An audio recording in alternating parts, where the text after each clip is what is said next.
Welcome to Kryptic Soulz, the podcast about all things horror. Sit back, relax, and get ready to delve into the dark abyss of things that go bump in the night. And now, here are your hosts, Jeff Scott, Meg Scott, and Dave Bates.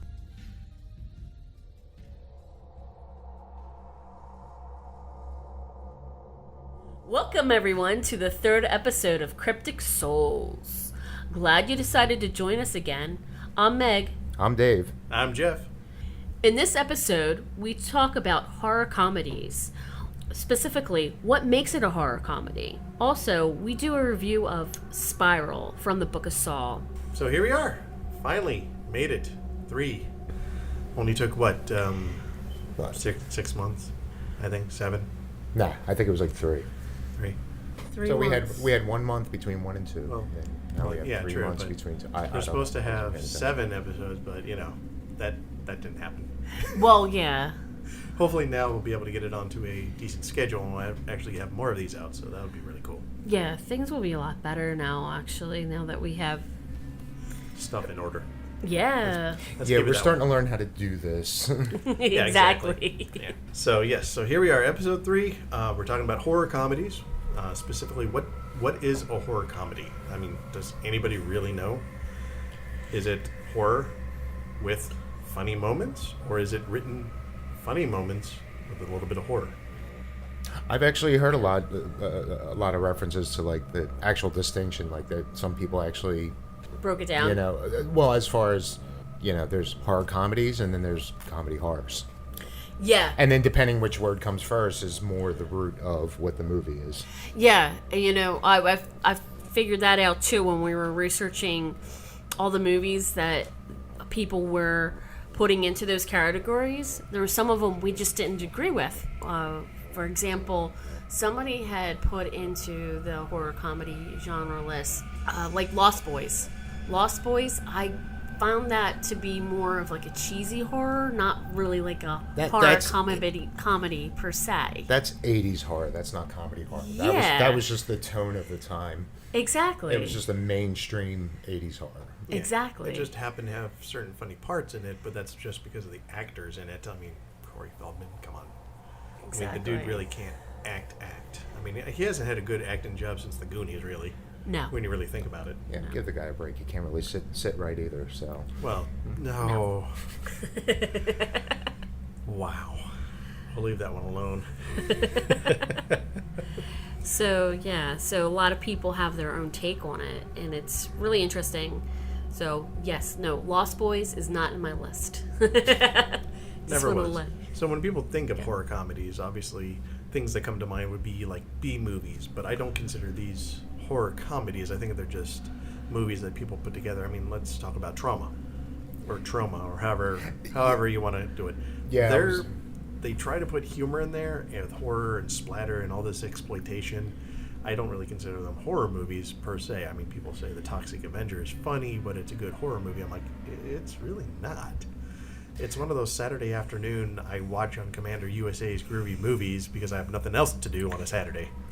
Yeah, I was going to look into, watching just a ton of Trauma stuff for this alone, and then I realized, like, that's kind of its own category. Yeah. Like, if we open that can of worms, the whole show will be on Trauma, so we might as well, if we decide to do that down the road, just do a Trauma episode. I'd like to keep the minutes of my life to myself. I don't want to waste them. Gotta sacrifice for your craft, man.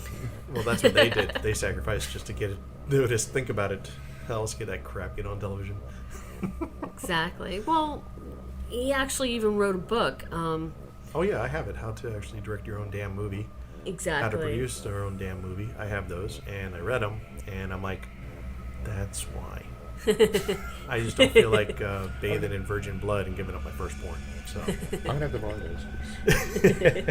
They're pretty good. I'm kind of a fanboy of Lloyd's. Yeah. So I met him. My friend. We've met up at the convention circuits and everything, so it's really cool. I mean, I'm not seen saying him at one, but I didn't actually get them. He was so swamped with people. I'm like, all right, I Yeah. don't want to see him that bad right now. But you know what? He's actually really personable. he would have I kind of get that impression. yeah, he would have actually thanked you and talked to you if you like waited around. Okay. Gave you a hug, caressed your back.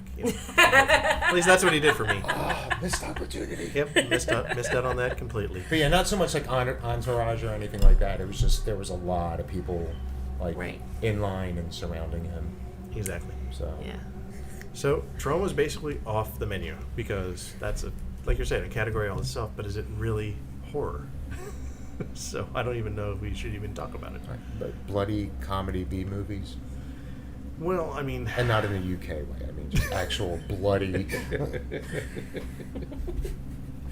I get that, but we're talking about comedies, like written for, I guess, funny moments, but with horror elements. So the only thing that comes to my mind recently are two movies: Tucker and Dale versus Evil.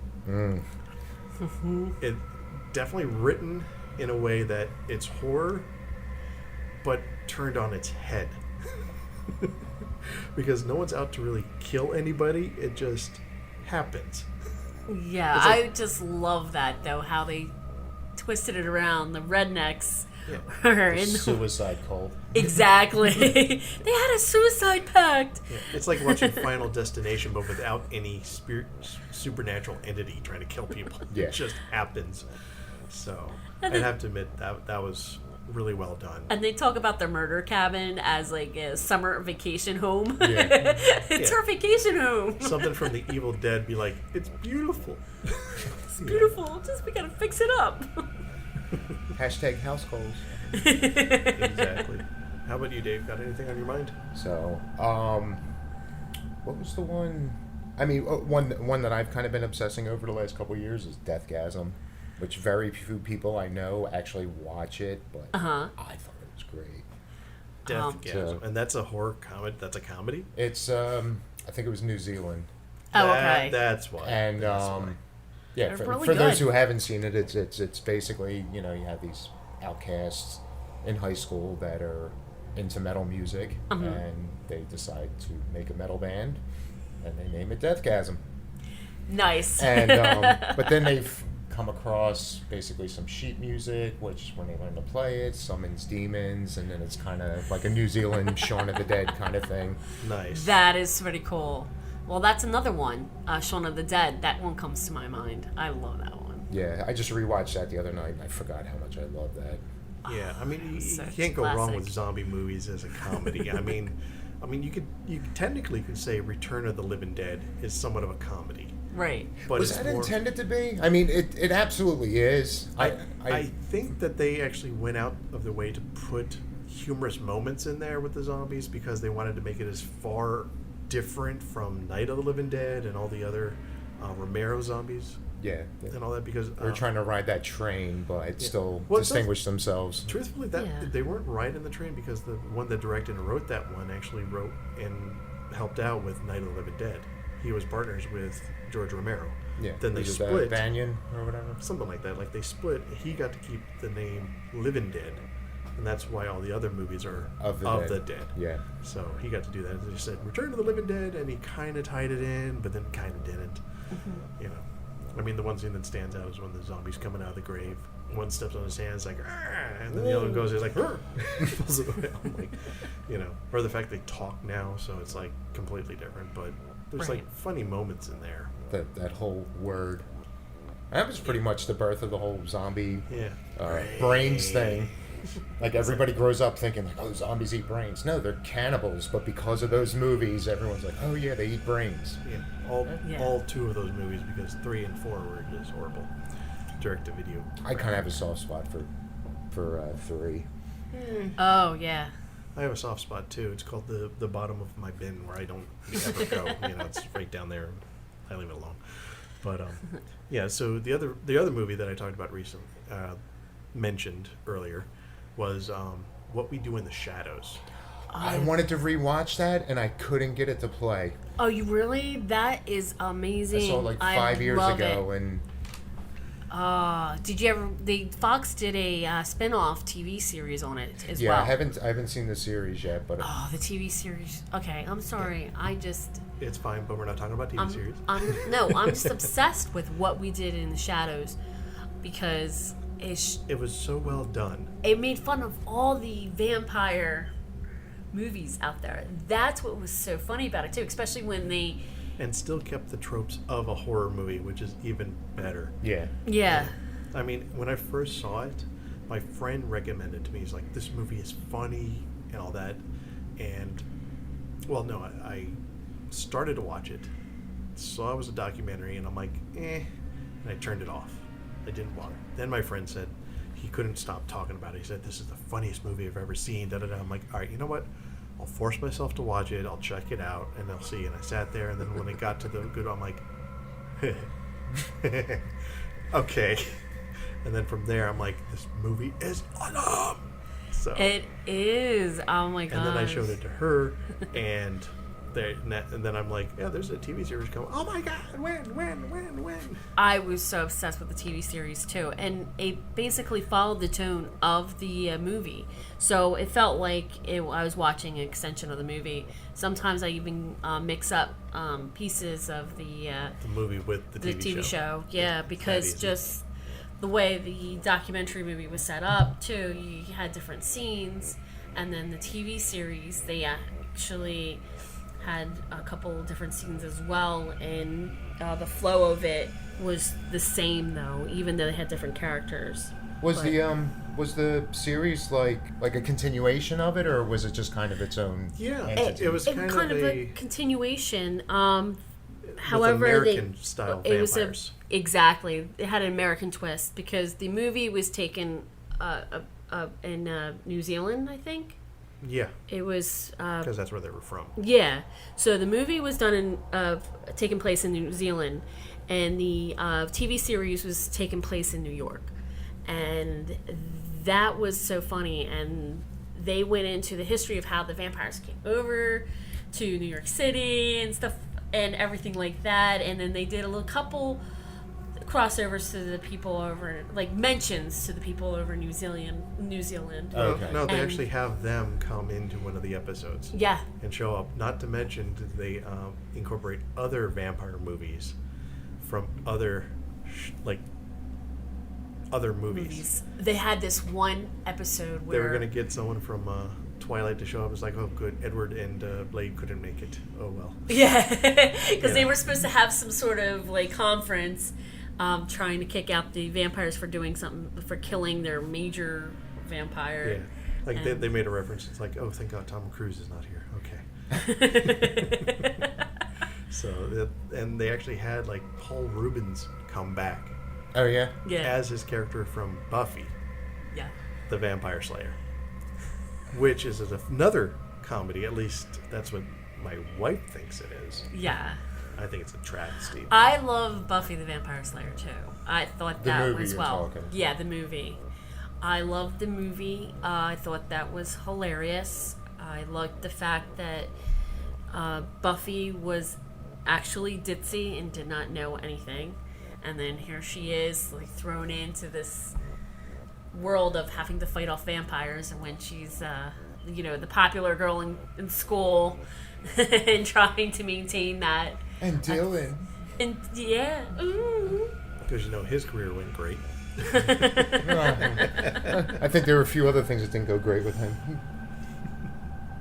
So, yeah. What was the other one I just rewatched the other night, and yeah, I forgot how horribly funny that was Student Bodies. Oh, From 81. Yes. Oh my God, it was so over the top, but I really like the whole idea of, again, like the whole slasher thing. It was just really, really, as far as the modern day slashers, really starting to explode at that point. And yet, even in 81, they nailed all the tropes in there. Well, let me ask you something. Is it more of a it's so bad it's funny good, or is it? Oh no, it was a straight up spoof. Oh, okay. So because there's stuff like that, like it was like they have a death counter on there, and then one person you thought was dead, you find out wasn't dead, so they put the counter up, and they drop it. No, it was intended to be an all-out spoof. Well, that's good, yeah. Because another movie comes to my mind when you talk about it's so bad it's funny. and then it is good, was Silent Night, Deadly Night 2. Oh, well. Like, the first one was just, second one came out, and the character, like, some of the scenes that he would, his reactions and his mannerisms, it's like, you have no choice but to laugh.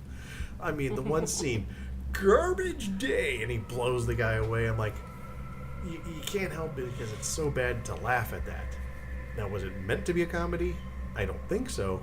It just happened to come out that way.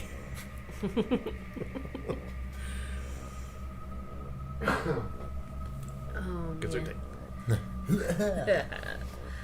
Now comes an interesting subject I'll bring up. Now, there are movies, like we talked about, that they're so bad they're good, but they're not written as comedies. Now, what about actually serious films that eventually start to incorporate comedy into it? A la Nightmare on Elm Street. Started out serious, 1, 2, 3, but then all of a sudden, after 4, they started more, he's like a wisecracking. Yeah, 3 really, even though most say it's like the best of the series, it definitely opened the floodgates for just the over-the-top. Yeah, it became a spoof of itself. Yeah. Whether or not it was intentional, I don't think so, but... Exactly. That's how I found the Chucky movies to be. I found them to be extremely hilarious. Yeah, because after instead 3... of scary. All of a sudden, you had Ronnie Yu direct, what is it? Oh, the crossover. Bride of Chucky. Mm-hmm. Oh, wait, yeah. And it was just like, this is just way straight up comedy. I'm like, what are they trying to do? It's Yeah. like, it didn't feel like a, it was a comedy with dolls murdering. Right. Exactly. That's how I felt. Whereas- I really did. Whereas before, they took it seriously. There wasn't anything funny except for Chucky. But in those ones, they actually set up kills and everything to be funny. You got the nails in the face of John Ritter. He's like, this reminds me of something. I'm like, oh god. It's just so like, wow. And I felt bad for John Ritter because I like him as an actor. Yeah, but everybody's got their bottom. Yeah, Exactly. True. And then he finally went out on top, so in the long run. Right. But then he went down, and now he's on the bottom. 6 feet on the bottom. Did you? Thank you. Okay. Other movies that come to my mind, obviously, like I mentioned, Evil Dead. Now, the first one was straight. He was trying to Just make a horror gore fest. But Yeah. once 2 came out, they injected comedy in there with just the style, and even the horror elements were hilarious. I don't know if it was meant to be as funny as it turned out to be, especially with Bruce Campbell's performance. Yeah. This is my boomstick. And from what I heard, between him and Raimi, when they started working on the second one, I think it was because they had this mutual love for the Three Stooges. I think they did consciously, just straight up, like, oh yeah, we're going to incorporate some slapstick in this and really just have fun with it. Yeah. So then that begs the question, would you consider it a slapstick horror or more of a comedy horror? Even though slapstick is a form of comedy, but I would actually lean towards slapstick horror, really. Yeah, And truthfully, you could even say Tucker and Dale is kind of like that too. Well, yeah. Because of the stunts set up to, But the thing about it is though, even though the whole setup is slapstick, technically, it is still very meta, and it's well thought out and well written, because when the slapstick happens, it makes you laugh, is because they're referencing something else, or they're referencing a type from another movie. Like with Tucker and Dale, they're like, they're killing themselves. They're referencing like the insane ways that they would die in a regular slasher film. Yeah. And so Only it's sort of accidentally self-inflicted. Exactly. and this kid just chucked himself into the wood chipper. That still might be one of my favorite kills in like any movie. And you saw it coming. Yeah. Exactly. At that point, they established how this movie was going to go. So as soon as you saw him stuffing that wood chipper, it's like, all right, let's just wait for this to happen. And just the look on his face when he's holding the legs and the cop comes up and he's like, you knew right away. But that also brings me to the other movie, Zombieland. Oh, I Oh, love yeah. Zombieland. Now, is that a comedy horror?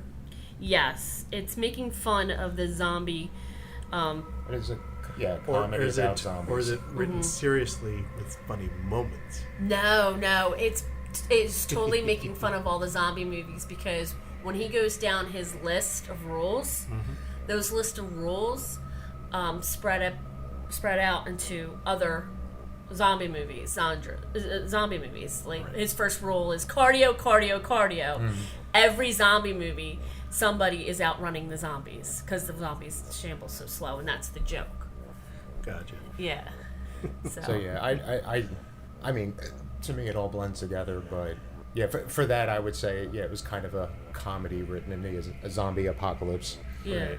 So it's like they knew right away, okay, we're going to make this funny. I mean, they put Bill Murray in there, so obviously, they have comedy gold, which is a good segue into the next movie I'm going to bring up, even though it's not a horror movie.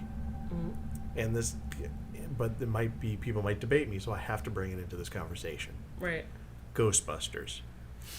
It's a comedy. It was actually shot to look like a Friday the 13th type of 80s horror movie. Now, I know it's not a horror movie. It was written by Dan Aykroyd, obviously, and Harold Ramis. It's funny. But would people argue that that is a horror comedy? Or just a comedy adventure? I'm going to let Dave... Based in the supernatural. From your face, you're like, I'm ready to just...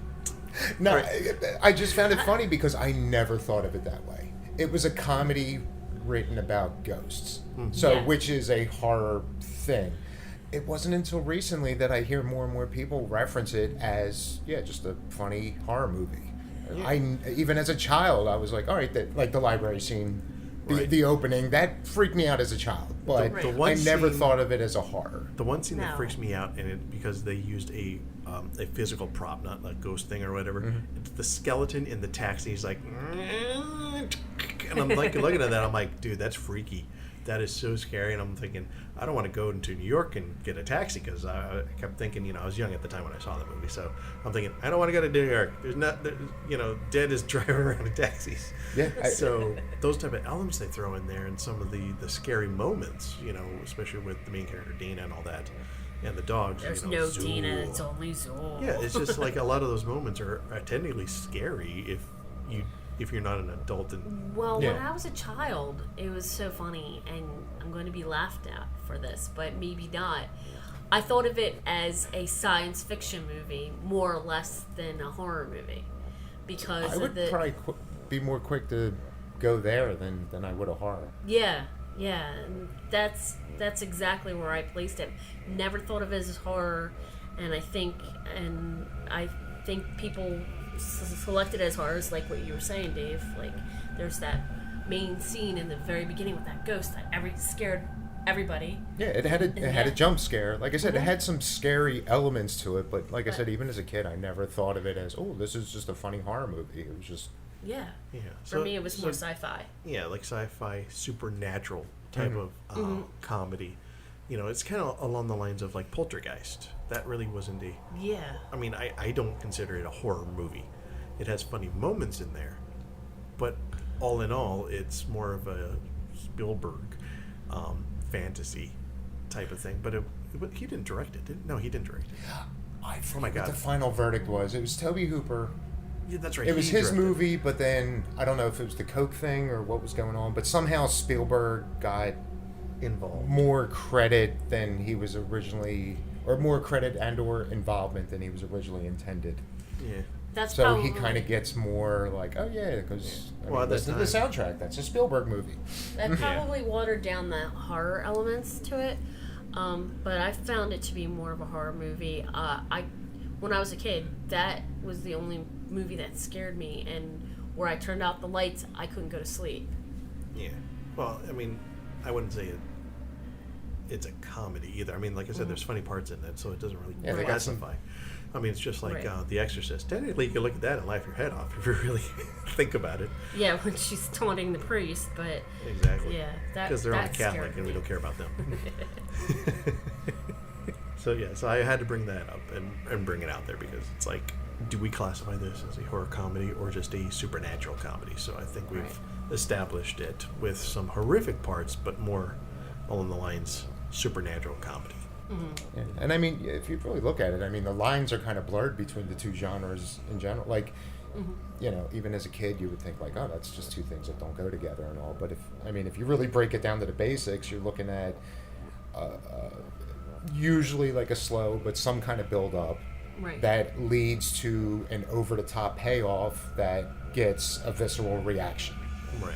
In one case, it's laughter. The other one, it's, you know, you got to go change your underwear. Right. And all that. So in a sense, they are very similar. Right. So another topic I'll bring up too, along the same lines, is going with the B movies. Now, even though a lot of B movies out there try to be serious, I'm going to throw a title out there: Attack of the Killer Tomatoes. Yeah. That was just art. That was horrible. So horrible. It was funny. Is it considered a horror movie because it's people throwing tomatoes at each other? I kind of consider that a comedy horror, to be honest with you. That and Killer Clowns. I know you don't consider Killer Clowns a comedy horror. I found Killer Clowns to be a comedy horror, and I found Killer Tomatoes to be so too. It's all because of the monsters they chose. Like, how ridiculous is it to be killed by a tomato? And then how ridiculous is it to be killed by cotton candy? You know what I mean? Well, true. Come the late 80s, that was a standard Yeah, kind of it's thing. true. There was some ways people died that it's like, yeah, they're just reaching now. There's another movie that comes to my mind too. It's kind of in the 80s, and it has some funny parts to it. It's the movie Dolls, going along those lines. Now, from it, it's the dolls killing everybody and all that, and then the whole point of it is that a lot of the younger characters in there are acting funny, and I'm like, I don't know if it's considered funny, like a comedy horror, or if it's just trying to be serious and it just comes off funny. So I don't know. It's one of my favorite movies. It's one of the things that got me into like those little doll movies, like Puppet Master and all that. Yeah. You know, like those were just straight up horror. Like there was nothing funny about them. Yeah. Initially. Yeah, exactly. Now you look back and I'm going, really? You have to laugh at it. Another one I wanted to rewatch because I haven't seen it in a long time, and by the time I found it somewhere, I just couldn't get it to play, and it kind of pissed me off. I remember really enjoying it. Did either of you guys see Teeth? I heard about it. I haven't seen it. I think that's hilarious. Just the premise is hilarious to begin with, the but concept. Why don't they just come out and say, don't have sex? I just think it's hilarious. Isn't that in most horror movies? Yeah. Or better yet, just stick to butt stuff. Well, it was so funny because I had a friend who was like really crafty, and they tried to make the Necronomicon. Instead, it looked like somebody had skinned the person from down there from Teeth. That was the cookbook, right? Yeah. So we talked about all this stuff, like what is considered a comedy horror and all that. But then let's go way back. And I did some research, and I found out that the very first comedy horror to actually be classified as a comedy was from 1922, titled One Excited Night. Excited. Yeah, I can't say it right. And it was written and directed by D.W. Griffith. And the whole concept is almost similar to everything we see now. Like there's this person that is owed a fortune. They try to come back and get it. There's the other family member trying to stop them, and all the while there's this killer on the loose killing everybody left and right. And unfortunately, because it's 1922, there's a bit of racism in it. They have a lot of quote-unquote black face in there, and of course at the time no one really paid attention to it like that, but it's just like, to be classified as the first comedy horror, I'm thinking, what is funny about this? You know, it's like there's bootleggers in there, like, you know, trying to help them out and all this, and the weird thing is I've never seen this movie. I want to see it now, but I'm afraid to. Right. I noticed a lot of these really old movies. People are putting them up on YouTube. So yeah, you can probably find it somewhere out there. Well, the problem with me with those old movies that they're putting up is half the time I'm looking at them and I'm wondering, is this a fake or is this real?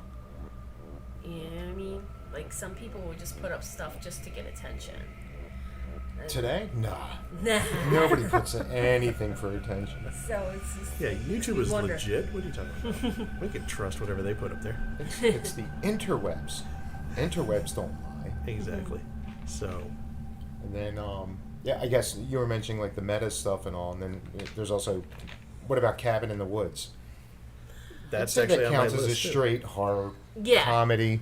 Yeah, because it was written and basically made to be a comedy Yeah. and to With address the whole all the comedy horror issues. elements. yeah, actually picking apart in particular the slasher movies and the slasher movies of the 80s. And I found it hilarious with all the monsters out there and all the different types that they had.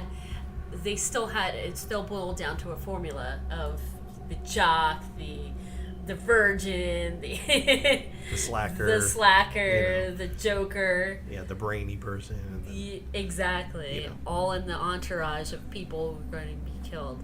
Yeah. I thought that was pretty good. what I wanted to know with that movie, actually, and I love that movie, it's on my list of top ones, is that they're saying there's always one victim that survives. Whatever happened to those victims? I mean, how many times do they do this? Like, let's say once a year for however many years? Like, you have all these victims out there. You think someone would stand up going, oh, by the way, there's this shady organization sacrificing teenagers. Well, what it is, they did point out the virgin sometimes survives. So there might have been cases where the whole crew just died. Well, true, you know. NDAs. Exactly. All right, That too. We're going to let you walk out of here, but Yeah. our lawyers said you have to do this. Exactly. And yeah, I just showed Charlie that recently, and he definitely agreed with, yep, that's what these movies always do. And but it was a little weird for me because the last time I saw it was pre like MCU. Oh, okay. So it was like watching it and just now seeing Chris Evans do like anything else. Well, Chris Hemsworth. Chris Hemsworth, yeah. Right. For without an accent. That I was like, well, I'm like, what? It's almost like watching Star Trek again. Yeah. He shows up at the beginning. It was just "What? cool That's, watching. That's a terrible name. Yeah. I'm like, it's like, who is this guy? I'm like, this guy's Thor? No. And he did an He can't even ride a excellent job. motorcycle. No. I can't. Oh, like, who's like, oh, I'll jump it. I'm like, what makes you think you're going to get out that easy? Yeah. And then you could ask yourself, it's like, you know, with technology like that, and you can't take out the giant gods living underneath, I'm like, It's like, you technically can tear this movie apart, too, besides enjoy it, too. So, but I think that's that's kind of its intention. yeah, too, it's like to make you think, okay, this is ridiculous. Why don't they just do this? They're using the same tropes that we yell at the screen every time. It's like, why are you running up the stairs instead of out the door, you dumbass? Yeah, and they were making fun of that as well. I love that, and I love the two-way mirrors and all that stuff. Yeah, I love the fact they use the gas to get them to do stuff. You know, Yeah. you know, it reminds me of the commercial where it's a group of people come up. It's like, how do we get out of here? Well, why don't we hide behind those chainsaws? Well, why don't we go into there? Why don't we do that? Why don't we just get into the running car and leave? Oh, that's stupid. yeah. You know, and they're hiding behind the chainsaws. Stop making loud noises. And you got the killer standing there going, really? I love Shaking it. his head like, I still don't even remember what that commercial was for. I just know I watch it every time. It was for Yeah. a Kia. Oh, It was for Okay. a car. Duh. And it's like, it was brilliant, but at the same time, yeah. I don't care what you're selling. I'm just going to watch this over and over. Exactly. Exactly. It's like, it makes so much sense. Yeah. Well, I love the beer commercials where they're picking up the strange hitchhikers. I believe it was Bud Light commercial where they were driving down the road and they picked up the serial killer because he was carrying a case of Bud Light. He's wearing a hockey mask. He's got a chainsaw. Yeah, but he's got a case of Bud Light. And he's sitting in the back with his chainsaw, just nice and quiet. Oh man. So, well, do you have any more movies on your list there, Dave? There is one I really, because anybody who has been talking to me in the last couple months will know that I've acquired this unhealthy obsession with going back to the So Bad It's Good, the Yeah. Bad Ben series. Oh my God. I can't get enough of them. Bad Ben. Yeah. It's a guy Uh-huh. in Egg Harbor Township Okay. decided he was going to make a found footage movie. Oh. And Is it- after I saw it, I'm like, oh my god, I love this so much. It's just, he made it for $300. Okay. Literally $300 was the budget for the first movie, and you see every penny of that. And then I started watching other people. I'm like, am I just that weird to be like enjoying this? So I started watching other reviews and all, and then a lot of people started referencing. I'm like, how did I not think of this? It's the room of found footage. Oh, okay. I'm It's- gonna have to look that up. And even to the point where I heard an interview with Nigel Bach, who made these movies, Uh-huh. the star, producer, writer, director, everything. He said, he's like, this. They're like, how's it feel to make like one of the greatest like comedies ever? And he was just like, it was intended to be a serious thing. Then if you start looking into the sequels, which from 2016 up until last year, there are 8 of these. I just Wow. finished watching 6 and 7 the other night. I'm sorry, it's awesome. But it's gotten to the point where in the later movies, even though tone-wise they're no different, Uh-huh. you now go on to like Amazon or whatever, and you see him listed as horror comedy, and all, like he's starting to embrace it, just like Wiseau did. Yeah. Well, hopefully he doesn't lose the formula and just keeps doing what he's doing, because if it's you take it seriously but it comes out funny, that's good. Otherwise, if you try to be funny, it's just not going to work anymore. Yeah. Well, you make me want to mention my friend Jen Valdez. She made a movie called Jacko Slasher, and that's it was hilarious. Was it a Christmas movie? No, more like Halloween. It was Halloween, Okay. and it was done. It took place in a haunted house. So. Oh wait, I'm thinking like Jack Frost. Yeah, Something no, more wintry, but no. Okay, You mean yeah, the one with Jack Michael O'Lantern, Keaton? Halloween. Never mind. Yeah. You think the Keaton one, right? Because that was horrible too. Oh, that was lovely. I mean, the kid and his dad and the Yeah. snowball fight. And, all right, Everybody knows that movie was supposed to be Frosty the Snowman, but they changed it because they realized, yeah, this is stupid. We got Yeah. Batman for this. We got to make it sound. Yeah, he had Batman, and then he goes and does that. I'm like, oh, come on. Are you that starving for money? But no, Jacko Slasher was hilarious, and that became a cult classic as well. A lot of people in the area liked it. One of the things I did, because like I said, anybody who's talked to me in the past few months, and I admit straight up, like, yeah, I am obsessed with these. And part of it is the fact that this guy just, you know what, I'm going to do this. And it cost him $300. He even broke down what the budget was. It cost him $75 to buy a harness, which his plan was afterwards to return it to Home Depot. But apparently he got blood on it, so he wasn't able to get his $75 back. And all right, I guess I'll keep it clean. But he, in his words, the other $225 was to pay for the to slam, open and close doors, make noises in the background, and things like that. You know what? That's Are a you great idea. If you need- serious? if He you need- hired Hook. No. The Oh. effers. Okay. And the way he said it, I got the impression he had a couple friends just help him out. And then Okay. afterwards, they're like, oh, come on, dude, we hooked you up for your movie. Give us a little something. It almost sounded like he was pissed at his friends. Truthfully, I probably okay. would have just hired the hookers. Probably get more out of it. Really. Oh, I yeah. thought that would be Oh, no, I hilarious. totally would have said hookers. But yeah. I'm trying to keep this a little... Yeah, we crossed that bridge after episode 1. And one of the things I learned about it, too... So I guess What I not gained to do? something. Well, no, besides that, no. I want to call this guy up.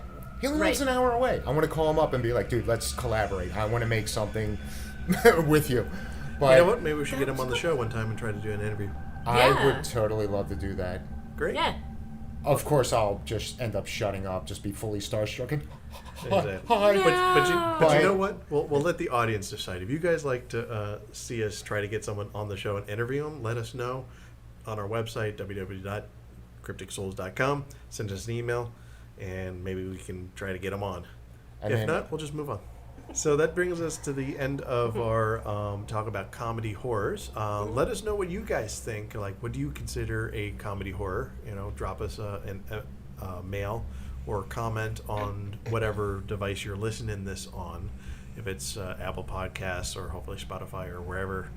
If they have comment section, I don't know, or even YouTube. Amazon, we have Audible. a YouTube channel, right? Our first Yes. episode's up on YouTube now, so if you like that, do that. Drop a comment there, follow us, and then let us know what you think. So I think we'll take a little mini break here, and then we'll come back with our review of Spiral. Okay, see you guys in a minute. Segue. All right, we're back. A little short break there. So now we're going to be talking about the movie Spiral from the Book of Saw. Now, it recently just came out within the last couple months. If you haven't seen it, too bad, because we're going to spoil it. We're just going to talk. So if you don't want to, then fast forward to whatever. I don't know what time it would. I don't even know how long this thing's going to be. So, just fast forward to hear us say nothing about Spiral. So the movie was directed by Darren Lynn Bousman, who actually did several of the Saw movies. What, 2, 3, and 4? I believe so, yeah. And this is a continuation of the original series, but going in a completely different direction. And a surprise is that it's executive produced by Chris Rock, bringing back also the original creators. Right on the tip of my tongue, James Wong. Oh, yeah, and Lee Winnell. And him too. And yeah. yeah, him too. So, and Rock is executive producer, and Kevin Ratatouille, whatever his name is, I can never remember. So and the funny thing is, I heard an interview with Chris Rock, and actually said, like, I wanted to get out of my comfort zone and do something outside of comedy, like every comedian, he wants to do something serious. Yeah. So why not do Saw? He actually was really good in Fargo. He was in season 3 of Fargo and actually played a detective in there. So now he's coming into something like this, which after I heard about that, I'm like, wait, Chris Rock in a Saw film? What? I'm like, I can't picture it. And then it gets even worse. Now you have Samuel L. Jackson in there. Because I'm like, wow, Snakes on the Plane wasn't good enough. You have to make it up by saying, worse is not a good comment. The reason why I say worse is not a good comment because it was actually really well done. I was really impressed by Samuel L. Jackson's performance in that movie. I think he did an excellent job. I think also the way it was written and the way it was shown for his character, I thought it worked really well. Yeah, I was very surprised by this when I first saw it. Now, my takeaway from it is like it has some elements of Saw in it, but they go into such a different direction. It's more of a like a murder mystery type of thing going on. So it was kind of a difference from the original Saws, which I could see them trying to stand out on their own. And in my opinion, Chris Rock did a very good job. Like, he was funny at the right moments, but not ha-ha funny. He was like funny in that natural sense, like normal people would, like a Bruce Willis type funny. Where's Gump 2? Yeah. Exactly. And truthfully, I think the movie set up probably another franchise that I think could go somewhere. Yeah, new, like spin-off. Yeah, like a decent spin-off series that continues the original one. I don't know if they'll even try to tie it in somehow other than just sharing elements, like the whole trap killings.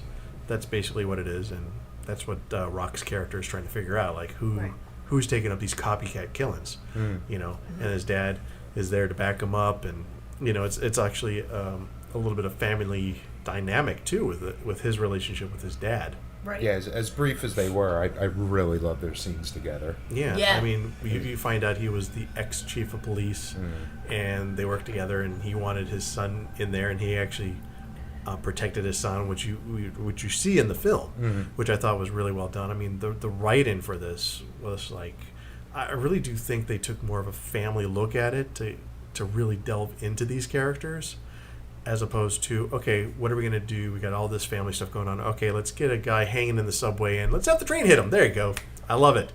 Splat. Got to have some of that gore factor that have become accustomed to, I guess. Yeah, it as a Saw movie, it definitely had its share of gore, but yeah, it seemed like they were focusing more on some kind of story as opposed to, okay, trap, all right, this guy died, all right, this is what happened to him, here's his tape and all this, all right, let's get on to the next trap and all this. They actually inserted some, even though it seemed kind of like a generic, almost like police procedural. Yeah, But still, like, they did focus on some kind of story, and they were a little more conservative with the traps. And I will admit too, though, like even the traps had the story of themselves. Like with the one person saying, hung by his tongue in a trap, saying all you have to do is jump out to rip out your lying tongue. So it kind of went with the theme. I liked how they went back to basics with that. Exactly, and they kept it simple, in my opinion. Like you didn't have these big elaborate, except for the very end with the marionette type of one. Mm-hmm. But there was a reason for that. But the basic traps, like you got the dude has to choose. I'm either going to be electrocuted or have this machine rip my fingers off. I'm like, really? Why not chop them off? Why rip them out? But then I'm thinking, well, they gotta. It was almost like being stuck in those Chinese finger traps. That was the first thing I thought about. And I'm like, okay, because you're trying to pull that. I'm like, I'm going to rip my fingers out. And here it's like the ultimate Chinese finger traps. It's like the guy's not smart enough just to sit up and go, click. Okay, I'm out.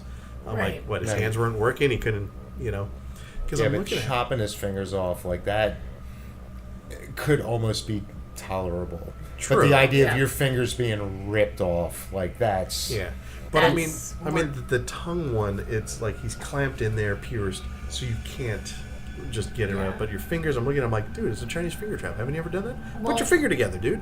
If you really think about it and you really want to break it down, too, with the tongue being ripped out like that, there is a major artery in your tongue. So he could have bled out by having his tongue ripped out to death. And then with the water, with the fingers, even if it was clean cut, chopped off, the water with the fingers in there, that will help the blood drain out more, and he could have died as well. Yeah, there's that. And, I mean, even with the tongue, all he had to do was just bite his tongue off. I know that sounds disgusting, and a lot of people aren't able to do that, but with the train coming, I'd be like...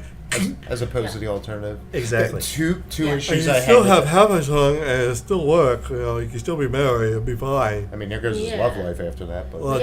Is it better? But there's a major artery in there, so he would be dead anyways. Well, if you do it fast enough and get out of the way, I think it'll be fine to, tourniquet your tongue. Anyways. Two issues I had with that scene. A little nitpicky, but one, I don't know, it just seemed like a lot of tongue for a guy his size. Yes. That is true. And when it was hanging in there, I'm like, I mean, Gene Simmons is like drooling at that tongue. Yeah, exactly. It's like, and the other thing, again, reading into it a little too much, but on the tape it specifically said, in 2 minutes the train's coming. It's like as soon as the tape turned off, it's like right around the corner. I'm like, I didn't even count to 30. Yeah. So that's 2 minutes. And what if the guy didn't even wake up right at the right time? Yeah. And is that what it was? He overslept, so therefore that's what I was thinking. The train would have came whether he turned on that tape or not. So it's like, well, what if he didn't wake up at all and the train just, Well, see, that's the thing. That would have been nice, right? That's why I mentioned about them bleeding out and bleeding to death. It's just that I got the feeling I don't know whether this is what was intentional. I don't think it was, but for me, I got the feeling that the killer just wanted to kill them either way. And there was not an option like with the other Saw movies. There was some sort of option. Yeah, like there was always a way for redemption out of there, and that's the thing. In this one, I didn't really get that. It just seemed like he was coming up with these things where they could either get out of the trap but still end up dead, or not. And it didn't seem like there was any kind of... it seemed like it was just a revenge thing against police. He seemed a little more along the lines of Hoffman than Kramer. Exactly, And then, I mean, in the original Saws, you had, like you're saying, Kramer, who had a deliberate reason. It's like these people can be saved, but not in the way that they are supposed to, do it according to society. Right. So I have to be extreme about it.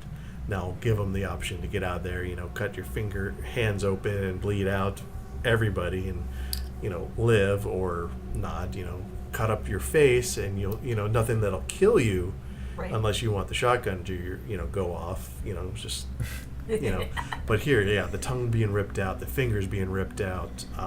The glass shards being pelted into your back. Yeah, like that, I'm like thinking, okay, and then... my thing is like he takes a trash can to protect himself. I'm like, okay, what? They were all over. Yeah, exactly. I mean, you can't put this behind you like this and hang on to it and then, manipulate it, or just let it. I don't know. What was that too? I meant to go back and rewatch that scene, but with the what was that mechanism? That was it some kind of like jet engine or something that was blowing the shards out? What I'm trying to figure out. You see him drop, and then you just see him shooting out this thing, but I didn't see what it was that was projecting them towards it's him. like the bottles were being brought up, crushed, and then put into this fan thing that would blow them out at you. Okay. And I didn't I mean, it's like one of those things where I'm like, is this even a real thing, or was this made? I mean, it was visually effective, but for some reason afterwards, I'm like, wait, what was actually shooting the shards out? Exactly. Well, I was just imagining it being like, of course it was a recycling plant, and I was just imagining that nobody was supposed to be in that room at any time if the glass was being processed. True. That was what my take was, and so the killer decided to set up cross the yellow line. Yeah, cross the yellow line and set up in the danger zone. And my takeaway from all this is it's like same thing with anything I watch these Saw movies. It's like you have the trash can, you're protecting your back and everything, which is more important. I mean, you can get cut in the legs or whatever, but this thing's going to stop after a few seconds or something. Yeah, get out there, stand there, wait for it, protect the guy. Yeah, you take a few hits in the legs maybe, and hopefully nothing get too deep. And same thing with the other guy. But stand there, wait for it to stop, put the trash can down, both hands, grab the key, click, click, and then drag him off to the side. And sure, he might have shards in his legs, same with you, but you're both still alive. Duh. It's like one of those, why are you running up the stairs instead of out the front door to the started Kia to drive away with your friends? I mean, come on.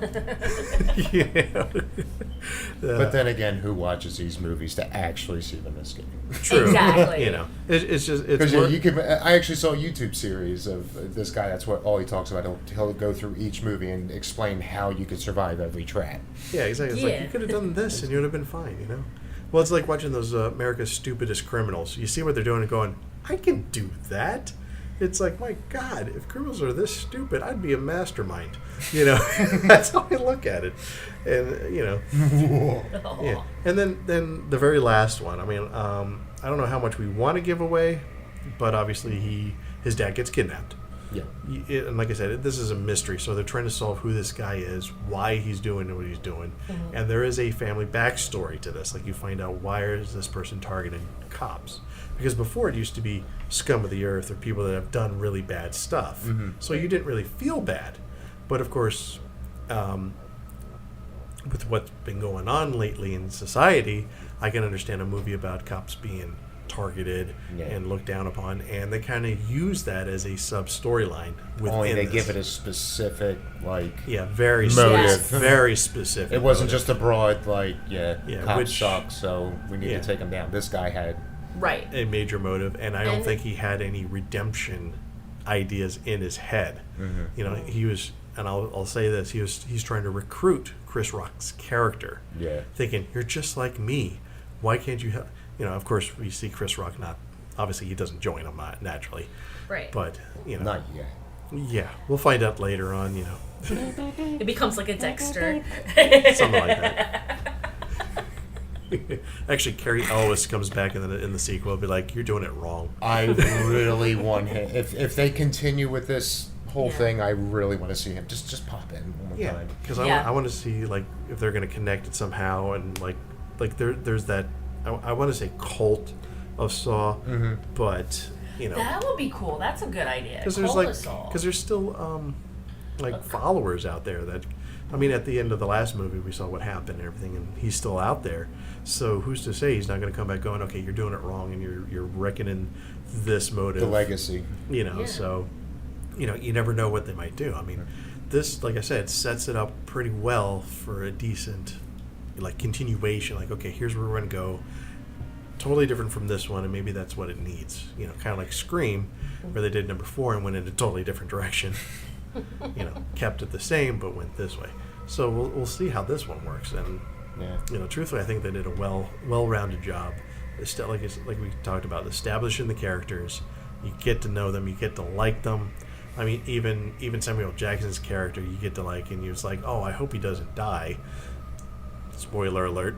He dies. A Saw movie. You know? Exactly. In the elaborate trap that the dude had set up, which turns out to be his escape plan. Everyone's focused on his dad and this marionette thing. You think you would have said, hey, what are those two, like, pipes attached to your underarms that look like shotguns? I wonder if that's going to come into play anytime soon. Or get him out of the damn harness. Yeah. Exactly. It's like they oversimplified something to the point where it's just dumb. Still works, because I'm like, well, shoot me or save your dad. I'm like, shoot him. You can save your dad either way by standing in front of him going, don't shoot him. Yeah. I'm a cop. That's the one thing I never did get from that. So I'm like, okay, even if he was up there, it's like, dude.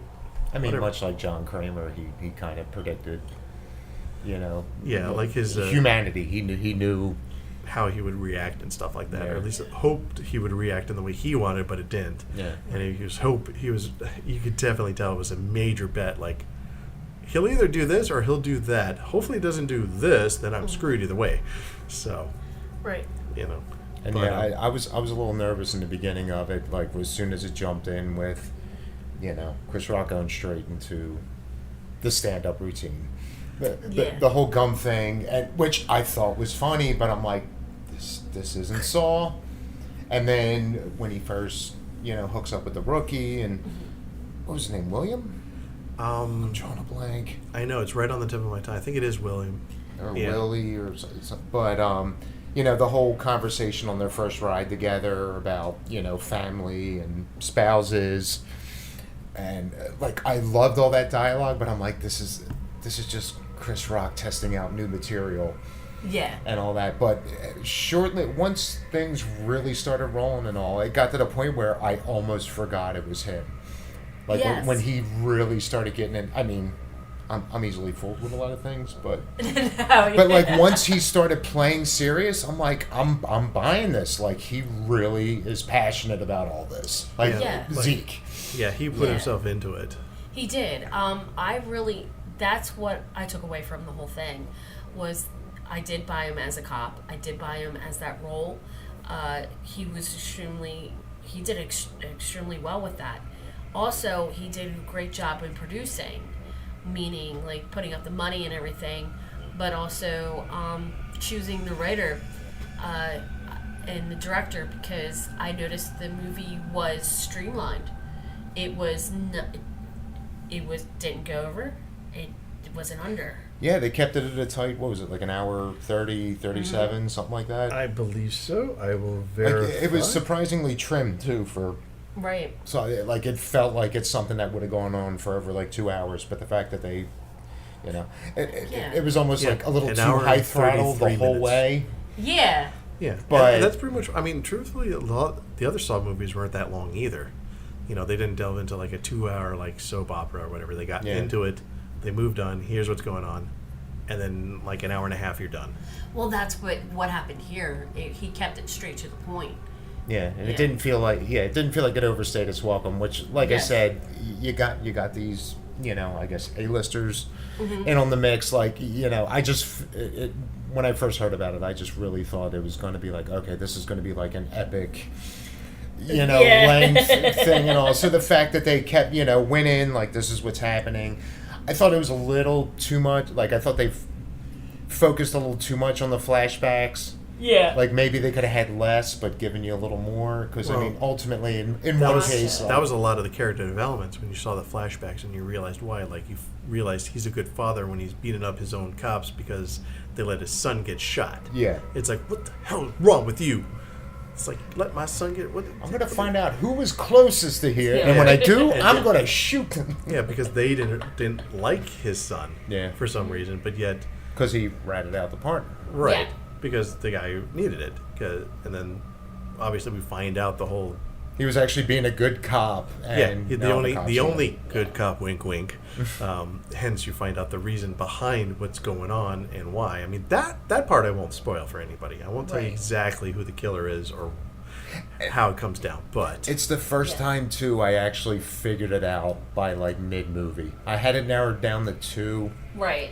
and then after the skinning scene, yeah, I was like, oh, it's totally this person. Yeah. yeah, And that kind of upset me because usually yeah. You can't they're a figure little that more out. clever about it. But Yeah. this time it's like even if you do kind of figure it out, you're like, okay, let me see if I'm right. Let's let this play out. You and know? then it's like you the don't, motivation and all yeah, that. because you don't lose the interest by going, all right, it's so and so, I'm done. You know, it's like, no, let's see why, how, and what's next.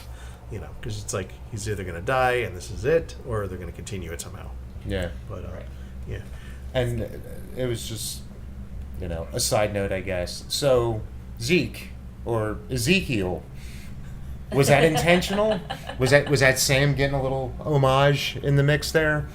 I think, yeah. You know what? I have a feeling that was a little bit of Sam in there. Samuel L. Jackson in there. It was well, that's like- more Chris Yeah. Rock's character playing Zeke. But I Samuel mean, the Jackson fact was that Marcus. his father was calling him Ezekiel, I'm like, Yeah. I think I heard someone even mention too. There were characters in there named Jules and Vincent, or there was a reference to Jules and Vincent somewhere in the movie. There probably is, and if I remember correctly, I think it was Rock that actually brings it up. Okay, I think he's the one that makes a joke out of it, or some kind of side comment and everything. And it's just like little things like that. I'm like, okay, yeah, this like is- little metal. But and that's the thing about Chris Rock too, and same thing with is that he wanted to play this part to get out of his comfort zone, like we've talked about, and the fact that in the very beginning he has a little bit of a comedy breakdown just to get the movie going, like. Yeah, I was nervous that was going to be ongoing, but at the same time, the way he was doing it was like he was angry. He's like trying to play the character, like, oh, and then it seemed like he figured out the role, stopped doing a lot of that, and got into it, and kind of mellowed out a little bit, especially with the new partner. Right. He didn't want it at first because of what happened the last time he had a partner. you know how many times you And- could cheat during the day? Yeah, exactly, right? But just comments about Pilates don't exist. that. Yeah. So, that whole scene cracked me up. yeah. So I mean, once you establish that, then you get the backstories in there, and you start liking the characters, and then you got the characters. You just, all right. I hope he gets it. Okay, good. I guess It's like, they always got to throw you at least one. yeah, there's always got to be somebody in there. But I just enjoyed it. I'm sorry. You guys touched on everything that I really enjoyed about that movie. cool. Yeah, like I said, there's a few Yeah. things I could have nitpicked about it, but again, it's a Saw movie, I didn't and I want- actually liked most of them. But as a whole, I was like, all right, yeah, this was actually pretty well done. The only thing I have to nitpick was like what I was talking about earlier is the fact that the traps felt more like a revenge and felt like this killer was tending to kill them. Then you got the sense that there was a way out if they just Yeah, that behaved a redemption certain way. aspect of the originals, and Yeah. I think that just sets us up for this is not a redemption movies. These are now revenge movies. Yeah. And we'll see. Maybe there's redemption for the revenger, I guess, but hopefully they do a crossover. So we'll see. I think I think it's going to be more like a revenge on Yeah, who these. knows? And then I feel too, Chris Rock was just really. I did my other problem with the movie is that I did feel that this is Chris Rock really was stiff with it. He wasn't really. Didn't feel like he was flowing.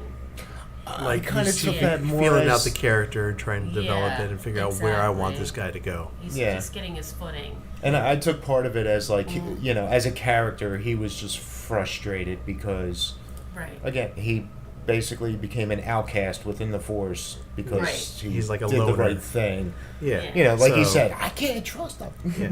So, See, I love his performance, though. His performance was fantastic. Yeah, like I said, by mid-movie, I'm kind of buying this, that he's... Because he changed. He finally got into that groove, and he kind of opened up a little bit with the partner. And then now he's like, I have to save my partner. Oh, my God. And then it's like, oh, my partner's dead. Oh, jeez. And it does affect you. And then his dad being kidnapped is like, what? Is calling him every 12 like, call me back. Call me. I got your Chinese food. You ain't here. What's going on? Da-da-da-da-da. And so, but my whole thing was about the stiffness was just about the flow of the movie in general, with everything being pieced together. It seemed like he was feeling out the plot of it, the feeling out. Pieced together like a jigsaw. More like a spiral. Exactly, and then also, you did touch on something that probably had an effect. Was the stars that were in there, the A-listers like Samuel L. Jackson. Having influence. I'm pretty sure they put their input in there, and Chris Rock tried to work it in as best as he can. I hear he tried to get a pink lightsaber put in, or purple lightsaber put in. But I want to be put in a purple trap. Well, with that though, Samuel. The blood's got to be purple, okay? With that though, I heard that with that Samuel L. Jackson just said that his favorite color was purple, and there it was. They gave him a purple lightsaber. He just told Yeah. George Lucas, like, can I get a purple lightsaber? I love purple. He's just like, but they're green and blue. He's like, yeah, but I want purple. Like, all right. Yeah. Well, that opened up to yellow and every other color. But anyways, back on topic. It was more or less like a request. It wasn't more like him demanding. Yeah. Back on topic, though. I mean, we touched on character development, things of that nature. Let's talk about the other thing that has become iconic with Saw, Billy the Puppet. They established their own type of character in this one with that puppet pig, where it's more of a marionette. Right. I hope that's not the official one. Hopefully it's just for this movie, because if they continue using that, oh my God. I took that as a metaphor for the police, to be honest with you. Well, when that's I saw what that, it is. Yeah, he's saying that the killer was saying that he's controlling the police. The police are his puppets. And he was just basically saying the police are pigs. Yeah. Like. But I missed. I know that was part of Kramer's thing, but he had like the whole Chinese New Year connection of like You're the Pig, Rebirth, things like that. So that was Kramer's reason for like the pig masks. This, I think, is just insulting the pigs and all that. Yeah. But he never used the phrase insulting the cops. That's what I said. You said insulting the pigs. Yeah, that's what I said. Yeah. And pigs are your point. Anyways, people know what I'm referring to. That's the whole point. He's insulting the pigs. Yeah. Anyways, but he never says the catchphrase. He's like, "I want to play a game." It's like it kind of does, but you don't get it. Like the first thing is like, "I want to play a game." It's said so fast and muffled. Right. You miss it. I'm like, that is like the iconic thing. It's like, "I want to play a game. Here's what's going on. Blah blah blah blah. You want to live? Get out." That was possibly my biggest gripe. I didn't like the new voice. Yeah. It's one thing to change it, but I just didn't like where they went with it. I would have liked... To me, part of the effect is the lower voice. Yeah. And that's all Tobin Bell. Like, he really didn't do much. He's like, I want to play a game. Just tweak it a little bit. And the director even says, like, that's why this is not Saw. It's not the Jigsaw Killer. It's like Jigsaw Copycat. Yeah. So he's doing his own thing. But even when Hoffman did a few recordings, he still... I mean, he naturally had a lower voice, too. But but he manipulated it a lot, too, just to kind of do this. So hopefully, maybe taking a cue from this, they'll kind of add a little bit more of that. And hopefully, maybe the killer in the next ones will get a tape to go in, I want to play a game. From the and be like... Because I could just see, like, the theater, we get to that point in the movie, and all of a sudden, yeah! Because you knew what's coming. Well, whenever I hear... play a game. Now I think of those silly viral videos with Jigsaw where there was a series where it says Living with Jigsaw, and it's basically I remember that one. I want to play a game. The key to your car is in Fluffy. Do you want to cut them open and get to work on time, or be late and get one more to merit? Make your choice. What? Yeah, those are funny stupidity things. I love that. But the more I think about it, I think that's what I hate about the new voice. It reminds me of my own. Oh, it's just like, hey, I want to play a game. No, like, your voice is not bad. I don't know if they were going for like an intentional, like almost like an androgynous like tone. Now this isn't about me. This isn't about. I'm just saying the voice in general. Like I said, it just really rubbed me the wrong way. That it just went so, yeah. Left field. Yeah. Instead of like, keep it here, keep it subtle, keep it simple. You know, maybe a little bass thrown in there. It's like, you know, it's like Right. have Samuel Jackson do it. It's like, I want to play a game, motherfucker. Can It's you like I would have imagine? loved that game on there. You know, but, That would be great. Well, and I mean, he did get the line in. Like part of me was thinking when I heard he was in it, I'm like, all right, this is just going to be Snakes on a Plane all over again. Oh, like God. he was cast just to say, yeah, let's play a game, motherfucker. Exactly. And that, Which he did squeeze in there. you know, the funny thing about this is I did not hear about this movie until the beginning of this year. Truthfully, I guess they made an announcement last year that they were I going to be remember doing this. right when the lockdowns happened, I And- heard mention they had a trailer out. I was like, oh my god, and they're like, oh, we're gonna wait until this all blows over. I didn't even know anything about it. I heard something that Chris Rock wanted to do something. I'm like, Chris Rock? What? Yeah, apparently he hit the- and the thing about it was I went, please don't. Not Chris Rock. It's not a good fit. It's Saw. Like, what? Huh? That's like, you know, make it, let's let Paris Hilton, you know, like direct a Muppet movie. Yeah, Thank you. When I first heard about it, it was a little bit like, oh, really, another guy that wants to. But yeah, supposedly, like, yeah, he hit up Lionsgate or whoever, and was just kind of like, I kind of want to do a Saw sequel. Yeah. And I they're like, wanna all right, get well, you're into Chris Rock. Here you go. Here's the money. Yeah. And all. Exactly. The only thing I gave it some credit when I first heard about it was, and I've even heard mentions too, like they say, like comedians naturally have it, bringing it around to the whole thing of the show, that comedians do just naturally have this dark side about them. Yeah. So like when Robin Williams? oh well, yeah, I guess that. Oh yeah, 1 hour photo. Yeah. Yeah. Like he I was gonna went say that was dark, pretty yeah. dark. But just the whole dramatic No, what was aspect. the Jordan Peele? Like when Get Yeah. Out came Oh, out, yeah. it was kind of like, yeah, that was a dark, twisted movie. Yeah. Yeah. And him doing Um, Twilight Zone and all that, all of a sudden it's like, wow, he's funny and he can make really decent. And And then Danny McBride coming, he's just like, hey, I got an idea for a new Halloween movie, and Yeah, it was and like, I said, wait, what? like that scared the hell out of me. But then I thought about it. Yeah, these comedians that are grabbing onto like Yeah. horror franchises or reboots, whatever. Like, I'm starting to, and Yeah, I mean, they're Chris flexing Rock, their creativity, and it's and cool Chris to see. Rock is twisted enough that I was Yeah. like, you know what, I'll give it a shot. And then when I saw the trailer, I'm That's like, what hooked me. When I saw the trailer, I'm going, all right, I have to see this movie. it's gritty again. It's not. It doesn't seem like it's going to be all about these spectacular traps. I love And that's- when they go over the top with the traps, but I did like how, again, this was more simplistic. And also, I realized something too, and we somewhat touched on it before the pandemic. This whole movie was done during that. And I realized I think that had a major influence on this film too. Mm-hmm. That's why we see a lot of the simplicity, or like not a lot of what we would have loved to have seen. yeah. So I think that affected the movie a little bit. Luckily, it still came out to be a really good movie. So hopefully with the next one, without any restrictions, without no holds bar, they can just throw it against the wall and see what sticks. Right. So Like glass shards. exactly. And as basic as they went, I- as basic as they went with the traps, though, like the finger trap, like, that was a little hard to watch. Yeah. Like Yeah, a when few they times actually- I kind of squinted a little bit. The Yeah. glass trap, like that, I was ooh, like, I'm picturing myself in that, and I'm like, it's not over the top, but it's effective. It's a rough watch. Which is funny. The Yeah. glass didn't affect me. When they showed the one finger coming out, like they showed it, but then they pulled away and they let your imagination take over. Yeah. I thought that was really cool. And that's what I mean. It wasn't as gratuitous, but it was still yeah, effective. it's almost like watching Saw 1 again. It's like you're thinking he's going to saw his foot and blood's going to splurt everywhere. It's like, no. Just watching his expression as he Yeah. saw, and I like how they kind of gave that little throwback with Chris Rock shackled up, and he's sitting there with the hacksaw, like He's like, really? Yeah. I like that too. bobby pin. Yeah, exactly. Haha, sucker. I thought that was a cool throwback.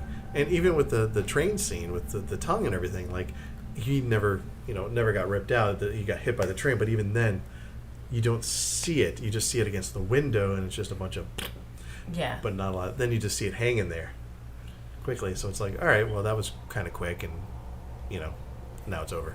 Yeah. So- And like that's how that's how I got the sense that I'm gonna say it again, so I'll stop.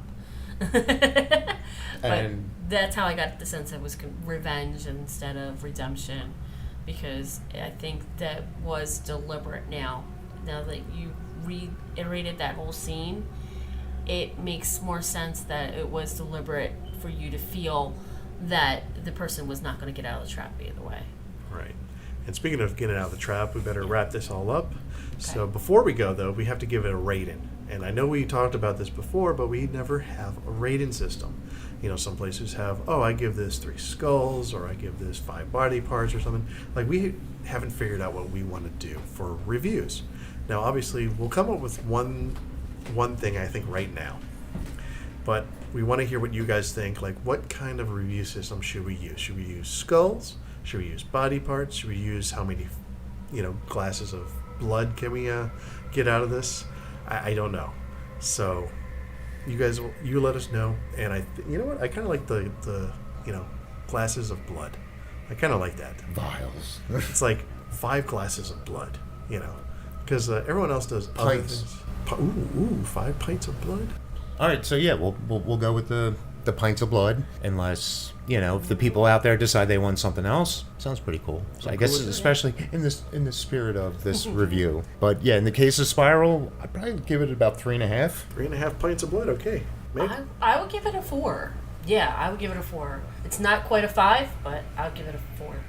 I'm gonna have to go with 4.5 pints of blood in this case. Oh, wow. Because I think bringing it back like this, totally different. I'm going to give it a chance. And the reason why I'm saying 4.5 is because it was during a pandemic, like we mentioned. So Sure. that might have had affected. So I'm not going to dock them because, COVID said, no, you can't do this. I see what So, you're saying with Yeah, that. and part of mine too is, like I said, I definitely remember liking it. I really want to rewatch it because, again, those movies kind of call for at least a second viewing, unless it's complete garbage. But Yeah. Exactly. I don't think there's nothing. There hasn't been a Saw movie that I haven't seen at least 5 times. Exactly. This So- one I gave it a 4 because it just felt like there was a little bit of something that was lacking. I just can't put my finger on it. COVID. He thinks it's COVID. Other than that, it was well done. That's why I gave it a 0.5 extra, just to be safe. So, well, Compensating for well, that'll wrap it up for us. Let us know what you guys think of the movie. Give us any rating systems, and be sure to stick around and follow us. We're going to try to get out more on a monthly schedule. Cross our fingers, So check us out on our website. Follow us on Facebook. All that good social media stuff, and I guess we'll see you in the next one. Any parting words, guys? Game over.